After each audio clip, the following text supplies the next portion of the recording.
Imagine waking up on a Monday morning in December. You check your email, expecting a holiday party invitation. Instead, you find a letter from the Department of Government Efficiency. It's short, it's brutal, and it says, "Your position is no longer necessary. Merry Christmas. Welcome to the new era of Washington, D.C. Welcome to the era of DOGE." Today, on NextGen USA, we are covering the most controversial story of the holiday season. While you are shopping for gifts, Elon Musk and the new administration are shopping for budget cuts, and they aren't trimming the fat with a scalpel, they're using a chainsaw. We are looking at the great government purge of 2025. Is this the necessary upgrade that will save the American economy, or is it a cruel, dystopian experiment happening at the worst possible time of the year? Let's break down what is actually happening. For decades, getting a government job in the USA was considered the golden ticket. It meant job security for life. You couldn't get fired, you had a pension, you could coast.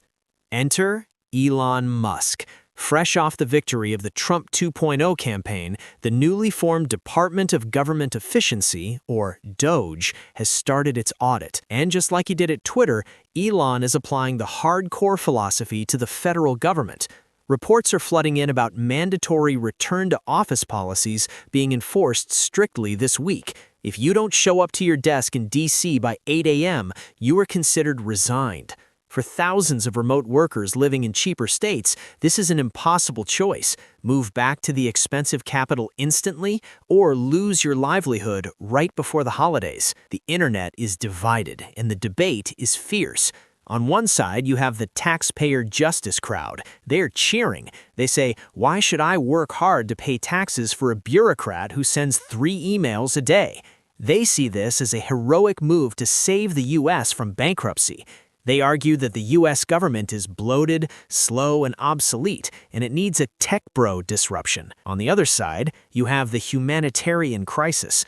We are talking about real families. We are talking about thousands of people losing their income in the middle of winter.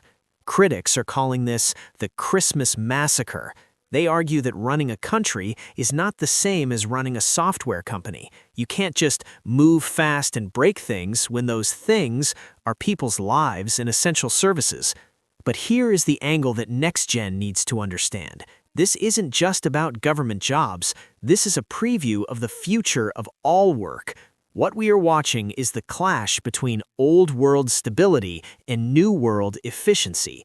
Gen Z is caught in the middle. We hate bureaucracy. We hate wasted tax money. We want a government that works as fast as an app. But we also value mental health. We value work-life balance. And what we are seeing from DOGE is the absolute opposite of work-life balance. It is work or die. And there's a bigger question lurking in the background: AI. Many of these letters aren't just firing people, they are replacing them. The rumor is that DOGE aims to replace up to 20% of administrative tasks with AI agents by 2026. This Christmas might be the last Christmas where a human processes your tax form. So, as we watch the headlines this week, look past the memes, look past the funny tweets from Elon. We are witnessing the biggest restructuring of the American workforce since the Industrial Revolution, and it's starting with the federal government. If they can fire the uncrackable government workers, how safe is your job? This is NextGen USA. We track the shift so you can prepare for the shock. What do you think? Is Elon saving America or destroying it? Let me know in the comments. Subscribe for updates on the DOGE audit. See you in the next one.